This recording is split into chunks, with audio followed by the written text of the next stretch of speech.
Bismillahirrahmanirrahim. Tabarakallahu dzarul furqana ala 'abdihi yakuna lil 'alamin nadhira. Allahumma shalli wa sallim ala sayyidina Maulana Muhammadin wa ala alihi wa sahbihi asma'in. Nama ba'du. Sedanten keluarga besar Bapak kawula, sedanten kampung mriki ingkang hadir ingkang kula hormati, semua hadirin hadirat ingkang kula hormati. Tadi kula ngisi di Mbah Mabrur niku abahnya guru saya. Niku 33 menit. Jadi kira-kira di sini nggih pinten menit? Piro?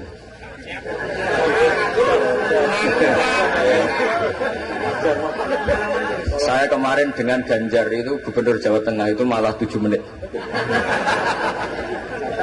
Karena apa ya? Tak anggap iman itu kan sudah mulai kecil sampean. Kok ijek-ijek mulang itu piye? Jadi kalau singkat itu artinya saya percaya iman sampean sudah apa? Benar. Kalau ngajinya lama, nanti kalau sampean nggak paham, diulang suwi orang paham itu. Tapi kalau sedikit, nanti 7 menit sampean nggak paham. Sing salah Gus Bak mulang mau 7 menit, mulane nggak paham. Tapi gini ya, kalau tentu punya kenangan banyak terhadap komunitas ya, atau kampung sini. Yang diajarkan para nabi adalah wattaba'tu millata abai Ibrahim wa Ishaq wa Yaqub. Jadi kalau ada satu keluarga, misalnya saya ini putra Kiai Nur Salim kelahiran sini, itu harus pakai satu identitas saja. Misalnya saya kenal bapak itu orang yang hafal Quran. Jangan pakai status-status yang lain, nanti jadi repot. Misalnya sampean di bapak Sugih eling Sugiye, di bapak melarat eling melarate, di bapak kasus eling kasusnya, itu nanti jadi repot. Inginnya Allah semua orang hanya pakai status, semuanya adalah hamba Allah Subhanahu wa Ta'ala. Karena itu yang status permanen. Sampean sowan Allah itu sekalipun presiden itu tidak siapa-siapa, semuanya hambanya Allah Subhanahu wa Ta'ala. Sehingga ajaran Nabi yang abadi diantaranya adalah saksikan bahwa saya adalah Abdullah wa Rasuluh. Saya ini hamba Allah. Nah, sekarang semua kerusakan di dunia itu dimulai dari merasa tidak sebagai hamba. Seorang dirjen atau menteri ketahanan pangan itu mesti ngira semua kecukupan pangan Indonesia itu karena dia. Kecuali dia pernah ngaji, mungkin agak baik perasaannya. Padahal andaikan petani itu tidak mau nanam padi, buat pinternya kayak apa menteri, tetap kita kurangan apa? Makan. Masalahnya ketika petani menanam padi terus itu biasanya karena nggak punya selera atau karena bodoh. Nah barokahnya bodoh itu mereka tidak nekuni profesi lain, nanam padi terus. Artinya ada padi banyak itu ya barokahnya orang bodoh. Makanya saya ini terkenal kiai pembela kaum bodoh. Karena kalau pinter terus nggak nanam padi itu nggak ada gunanya. Profesor ketahanan pangan kayak apa rapatnya kalau nggak ada yang nanam padi mau apa? Menko Polhukam juga gitu, buat rapat untuk kestabilan tapi masyarakat tidak tepo seliro, tersinggung sidik bacokan, tersinggung sidik carok. Apa gunanya kepintaran para Menko Polhukam kalau perilaku masyarakat gampang kon? Jadi sebetulnya pengendali Indonesia itu kita semua. Maka sebetulnya pembantu presiden ya semuanya, yang jaga keamanan yang jenengan semua. Kalau nggak mudah konflik ya Indonesia nopo. Mungkin bedanya sampean dengan menteri keren sampean. Mereka digaji sampai sudah tidak butuh gaji. Jadi ini kelebihan yang kita harus bangga. Makanya saya kalau jadikan, saya pernah ditawarin jadi PNS Kemenak, saya nggak mau. Takut saya biasa nggak butuh gaji menjadi butuh apa? Gaji. Kan keren nggak butuh apa?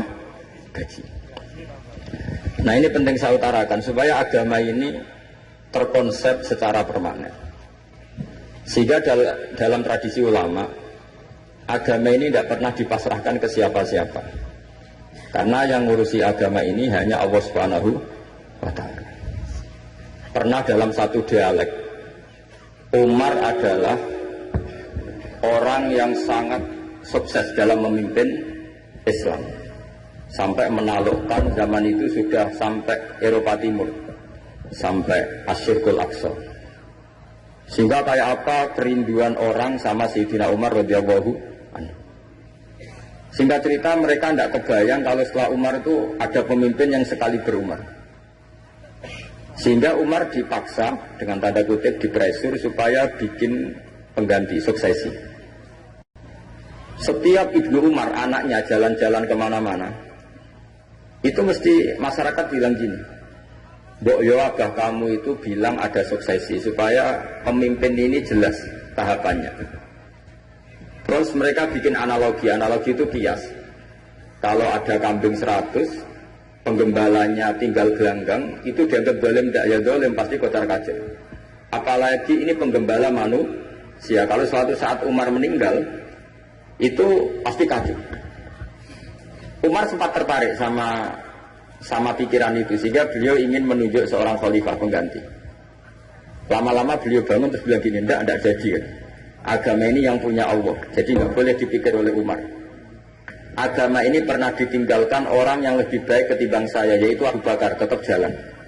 Dan agama ini pernah ditinggalkan oleh Rasulullah SAW, orang terbaik di dunia, dan tetap jalan. Karena yang ngurusi Allah.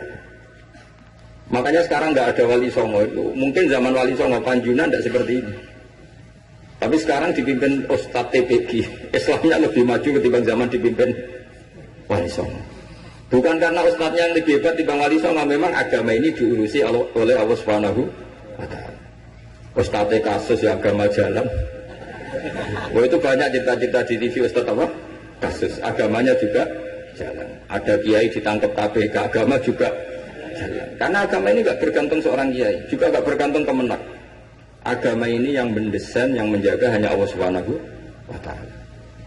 Cerita paling modern itu Uni Soviet. Uni Soviet itu negara komunis. Ratusan tahun orang Islam dikooptasi di Uni Soviet. Tapi mereka Islamnya luar biasa, menyembunyikan Islamnya. Belajar tauhid di basemen, di tempat-tempat sembunyi. Ketika Uni Soviet hancur lewat Glasnost Perestroika itu, langsung jadi negara Islam. Ada Uzbekistan, Tajikistan, Chechnya, itu semuanya jadi negara Islam.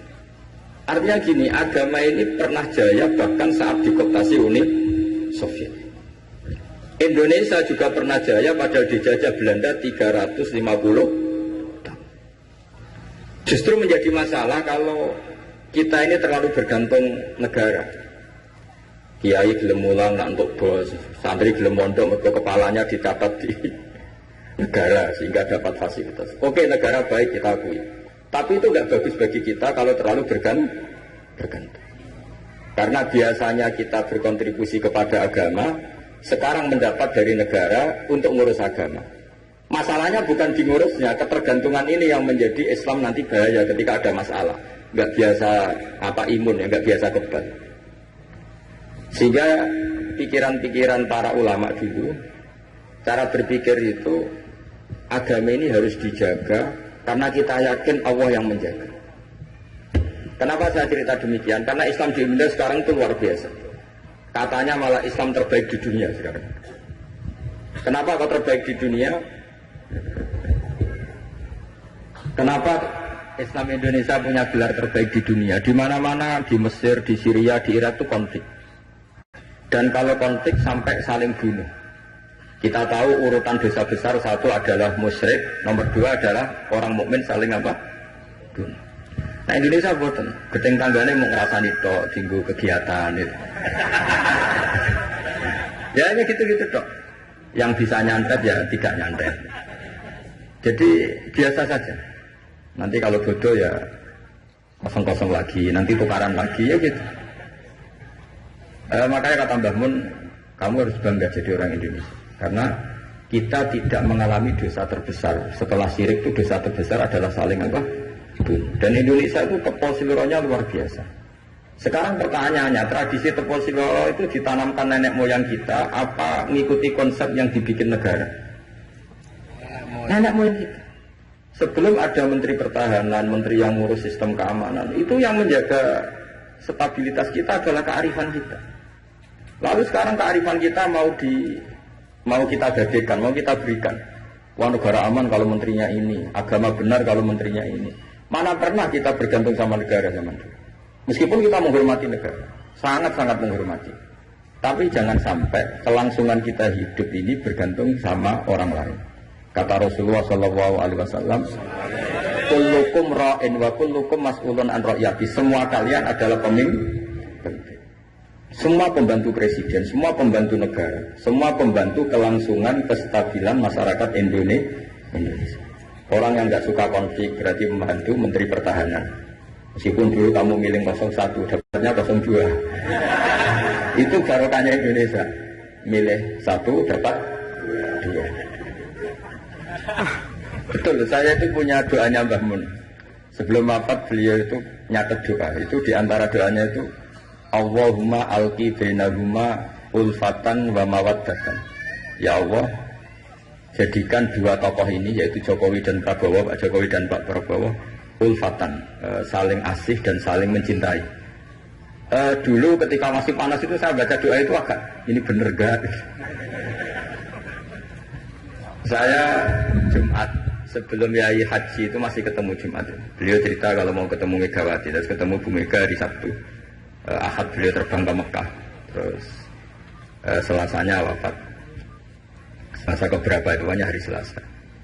Itu diantara doa yang dititipkan sama anak dalam itu, doa itu. Yang baca juga agak-agak ini yang bener aja doa ini. Terus uniknya doa itu ditutup min abdikal fakir memun zubair. Ya Allah, jangan lihatlah saya, kata Bangun di doa itu, lihatlah saya yang berdoa.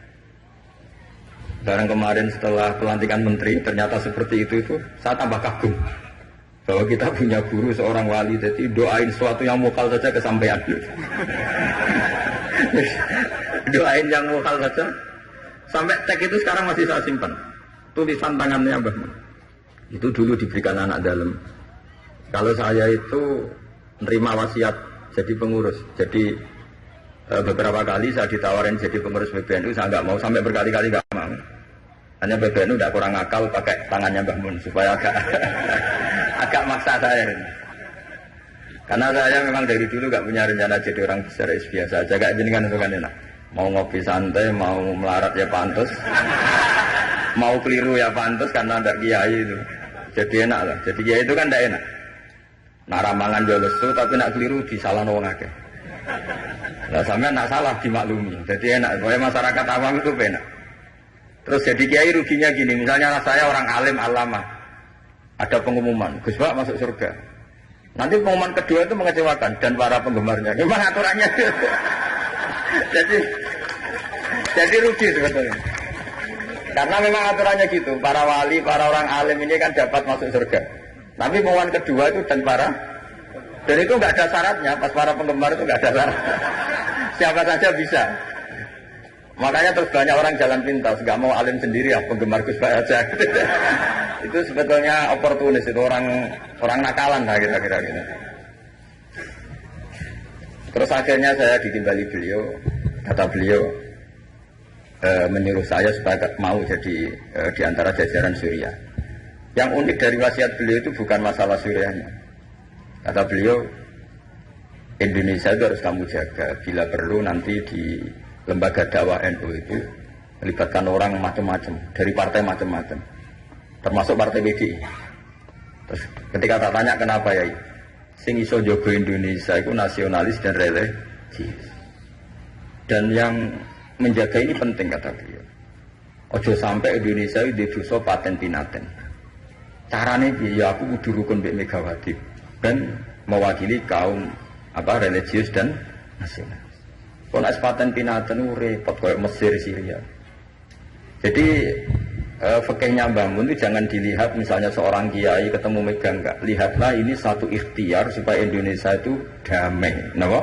Indonesia. Saya termasuk santri yang akhirnya mencari-cari argumentasi itu. Singkat cerita, saya nyari itu di khazanah-khazanah kitab dan ketemu, yaitu Rasulullah pernah berdamai dengan Suhail bin Amr. Suhail bin Amr itu tokoh kafir Quraisy yang bisa mengendalikan Quraisy. Sekali dia komando perang maka perang. Padahal posisi Nabi sudah di Hudaybiyah, kira-kira 25 kilo dari Mekah. Itu kalau perang pasti banyak korbannya. Dan itu semua perjanjian merugikan Nabi, tapi diterima saja. Asal tidak terjadi saling bunuh, saling keos, saling kolek. Itu yang ditiru Mbah Mun. Tapi sekarang orang enggak, kadang pakai hitam putih. Pokoknya saya putih pasti benar, ini hitam pasti salah. Yang dilupakan adalah Kalau betul orang lain itu hitam, ini pun tanggung jawab kita karena ini juga umatnya Rasulullah Shallallahu Alaihi Wasallam. Sekarang ketika kamu melihat orang salah, itu jika itu bagian dari keluarga kamu, inginnya memberi sanksi apa membenahi? Membenahi. Makanya dalam sebuah kitab yang diceritakan Sarah Hikam, kitab paling terkenal di kalangan pesantren, kitab Hikam. Dan cerita itu benar menurut saya. Ini cerita versi kitab Hikam. Nabi Ibrahim diterbangkan ke alam malakut, terus melihat para pezina. Allah tanya, menurut kamu diapakan? Bunuh saja ya Allah, mereka makan rezeki engkau tapi tidak mengindahkan aturan kau, mereka pezina. Sama Allah diturutin. Terus dilihat lagi para pemabuk. Menurut kamu gimana, bunuh saja, mereka itu hamba engkau, makan dari rezeki engkau tapi tidak mengindahkan perintah engkau. Sampai sekian bentuk maksiat, Ibrahim usulnya bunuh saja, habisi saja. Lama-lama suatu saat, ini cerita yang di Sarah Hikam, Ibrahim disuruh nyembelih Ismail. Yang terkenal dalam riwayat memang yang disembelih itu siapa? Ismail. Meskipun ada perdebatan ulama apa Ismail apa Ishak, tapi kita milih yang Ismail saja. Umumnya orang meyakini itu siapa? Ismail. Nabi Ibrahim itu kagetnya bukan main, ngetek. Ya Allah yang benar saja, ini samratu fuadi, ini buah hati saya, kenapa engkau suruh membunuh? Jawabannya Allah, Ibrahim kamu ingat gak? Ketika kamu melihat orang-orang maksiat usul ke saya supaya dibunuh ya Allah. Kata Allah, aku itu ya belum, itu sih gawe aku enak wae usul kon mutan mateni. Kon saiki anakmu sing gawe aku. Takon mateni iki keberatan. Mewangis Nabi Ibrahim. Ini pelajaran bagi kita. Kowe nek ora misale nyuwun sewu cawe wedok nganggo sepeda motor luwanan wis buwanter. Wah anake sapa luput suwur. Tapi nek jelingno, oh niku ponakane jenengan. Mesti gitu. Sebetulnya keantian kita pada maksiat itu bukan karena maksiat. Pas orang itu tidak keluarga kita. Gayanya saja kamu tegas, sebetulnya enggak juga. Gitu. Jadi ini pelajaran bagi kita. Coba misalnya gini, ada orang salah koruptor. Kamu mesti benci sama koruptor. Coba bayangkan kalau itu anak kamu. Mesti dungo ya Allah mungkin buatan konangan. Nah, sama. Ini masalah Rasulullah. Rasulullah itu melihat semua umatnya adalah anaknya. Sing lagi abangan, sing lagi setengah abangan, sing hitam. Semuanya adalah Maka kalau ini semua umatnya melihat orang abangan, ya pikirannya itu memandu mereka tobat, bukan malah dianggap kafir. Makanya kita menolak paham takfiri, paham yang mengkafirkan orang lain. Karena ibaratnya paham takfiri itu enggak rasional, secara fikih enggak rasional. Allah yang Tuhan saja, yang punya semuanya, itu jelas ngendikan qul ya ibadiyalladzina asrafu ala anfusihim la taqnatu mir rahmatillah. Terus ayat wa anibu ila rabbikum. Orang-orang yang sudah melampaui batas oleh Allah dipanggil, ayo kembali ke saya kembali. Kemudian orang-orang takfiri ini, orang-orang ekstremis ini, hamba Allah yang sedang maksiat dianggap tidak Islam atau kafir, keluar dari area kemukminan. Wong yang Allah Tuhan saja yang di luar disuruh masuk. Ini yang sudah masuk malah disuruh keluar. Coba Nabi diutus jadi Nabi itu untuk mengislamkan orang kafir apa untuk mengkafirkan orang Islam? Ya Nabi lo diutus itu untuk mengislamkan orang kafir apa mengkafirkan orang Islam? Mengislamkan orang. Makanya aliran-aliran ekstrim sidik-sidik ngafirkan orang itu satu mesti goblok, mesti. Dua mesti gak tahu ngaji. Tiga terlalu semangat tapi khazanah ilmunya itu pas-pasan. Karena tadi kebencian kita ini pasti ada unsur dengan tanda kutip nafsu. Ya tadi kamu benci sama cawe wedok sing kuwatokan cekak sepeda motor buwanter. Bareng mbok pisoi jebule wong ayu banget seneng kowe. Kira-kira masih misoi ndak gitu. Itu mesti atau gini, kamu benci sama orang yang nyulayani janji. Zaid tidak janji sama kamu mesti marah. Janjian kok gak rene gini-gini. Coba Zaid itu orang yang ngutangi kamu. Berani enggak ngumpat-ngumpat Zaid meskipun nyulayani janji. Zaid itu orang yang memberi utangan kamu 10 juta terus janjian nyulayani janji. Bisa enggak kamu bentak Zaid? Terus gak ditagih wis seneng. Artinya ketika kamu disulayani janji marah itu mesti gini. Sudah nyulayani janji plus tidak berjasa. Nah ini yang yang kita dapat kearifan dari Nabi Ibrahim. Saat kita enak saja usul orang maksiat dibunuh, dimatikan oleh Allah, itu plus mereka kebetulan tidak anak kita. Coba andaikan zaman di alam malakut Ibrahim tahu yang nakal itu anaknya, apa kira-kira usul demikian? Nah makanya ini jaga kearifan kita, bahwa bayangkan orang lain itu keluarga kita. Makanya kearifan dari bapak saya, bapak itu senangnya kancanan orang macam-macam, masuk musim bulat-bulat. Terus setiap saya tanya, kenapa pak? Sing gelem dadi ngono iku ya sapa? Jawabannya gitu. Karena itu kearifan. Sing gelem dadi ngono iku santrinya bapak dulu yang bulat ya banyak. Kiai iku bengkel, nek ora gelem dadani barang rusak ora usah dadi apa? Kiai. Makanya saya ini keterusan, saya termasuk jenis kiai yang enggak tegas. Tapi karena kearifan. Kiai yang terlalu tegas itu biasanya enggak pati arif. Ya tadi, bayangkan itu anak kamu. Kepen ngaji malah diboyong. Cara itu anakmu. Pak Yai memberi kepen didadani malah jiran. Jadi ini pelajaran bagi kita. Jadi coba khazanah-khazanah itu jangan sampai hilang. Memang ada banyak riwayat tentang Nabi Ibrahim menyembelih Ismail. Sebagian kitab meriwayatkan bahwa Ibrahim itu saking senangnya sama Allah. Ditanya Ibrahim, andaikan kamu punya sapi sekian, kamu korbankan untuk saya enggak? Iya ya Allah, untuk taqarrub ilaika. Kurban itu maknanya satu prosesi ibadah untuk mendekatkan diri kepada mana ada terima sapi unta. Nak jenengan nyuwun anak kula mohon tak korban. Terus dites tenan disuruh nyembelih apa? Ismail. Tapi saya lebih cocok sama riwayat yang diterangkan di sarah kitab Hikam tadi. Jadi beliau mengalami kasaf, diangkat. Kasaf itu satu kemampuan untuk melihat alam gaib. Kemudian dipertontonkan Allah alam malakut. Terus Ibrahim main usul supaya orang-orang itu dihabisi. Suatu saat itu tadi diingatkan Allah, coba anak kamu sembelih. Lu gimana ya Allah, ini samratu fuadi buat saya. Terus kata Allah, ketika kamu usul langsung tak turuti, kok saya usul kamu pikir-pikir katanya. Tapi ini anak saya, lah memang yang saya bunuh itu hamba siapa, itu juga hamba saya kata Allah. Nah semenjak itu Ibrahim jadi halim. Ibna Ibrahim ala halimun awwahumunib. Semenjak itu dia jadi halim, beliau jadi halim. Halim itu mudah memaafkan. Dulu enggak ya, agak-agak temperamental.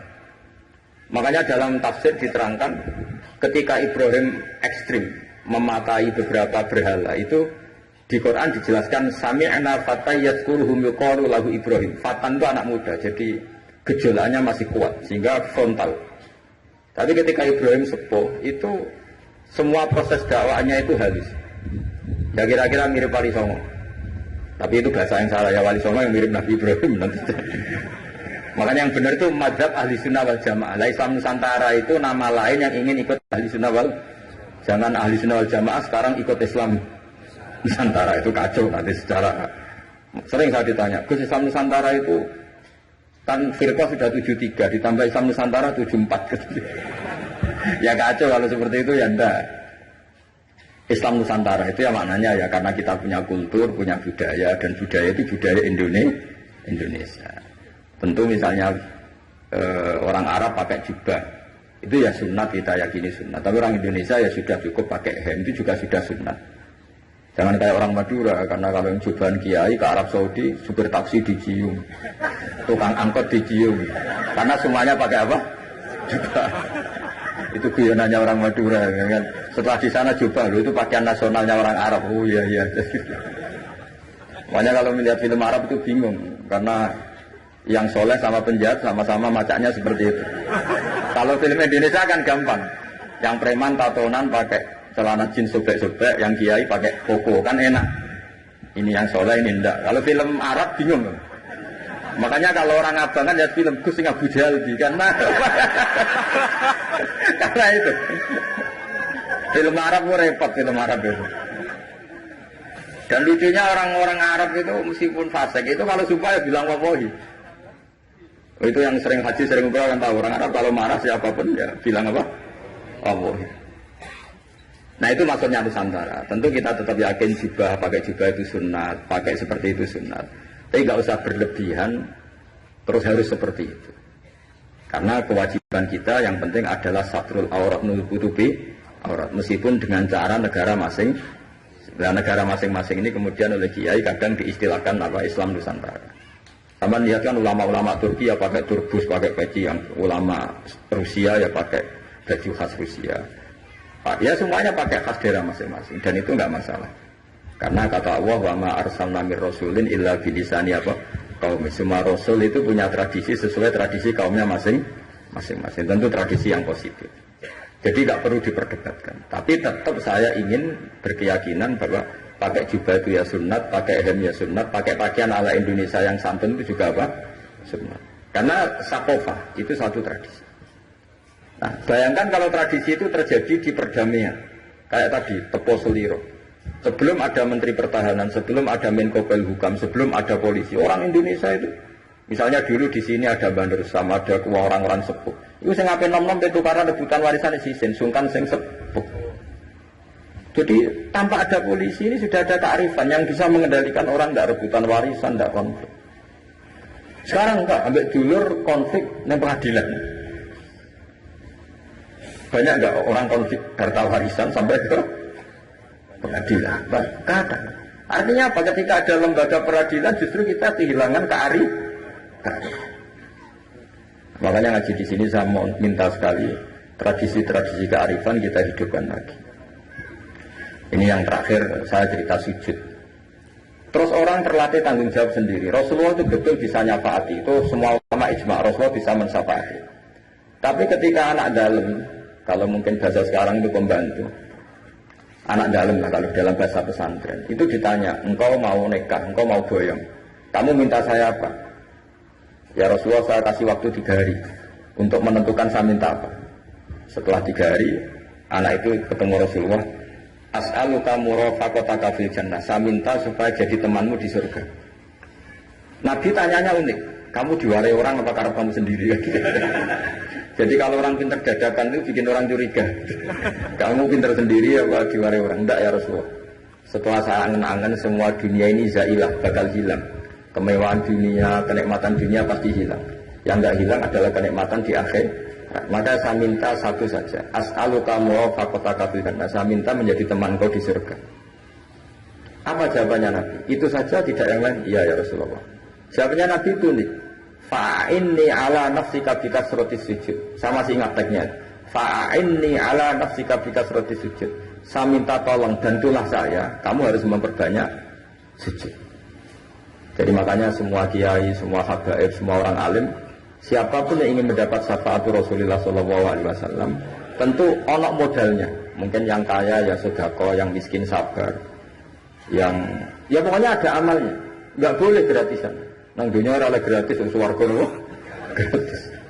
Jadi Nabi jelas menjawab, fa'inni ala nafsika bikasratis sujud. Maka bantulah saya, kamu sendiri harus memperbanyak sujud. Kemudian ahli fikih itu mengkaji sujud itu apa? Menurut cara yang disepakati ulama yang mesti benernya adalah diletakkan al-yaden 2 tangan berarti berapa? 3, ar-rukbaten 5, al-qadamen 7. Makanya ini yang disepakati ulama. Tapi banyak juga ulama yang mengesahkan sujud cukup pakai jabah. Jadi kalau ada orang bisa sujud kalau agak ngongkrong, yang penting badu'e itu memplek, itu ada juga ulama yang bilang yang penting jangan dilakukan imam musola, nanti dianggap ya masa imam musola kok sujudnya seperti itu. Jadi prosedurnya seperti itu. Jadi tetap Nabi itu inginnya umat ini memberi kontribusi. Jadi Nabi tidak langsung bilang iya saya syafaatin, enggak. Tapi Nabi ngendikan fa'inni ala nafsika bikasratis sujud. Maka bantulah saya dengan memperbanyak sujud. Ya, ngoten mawon. Assalamualaikum warahmatullahi wabarakatuh.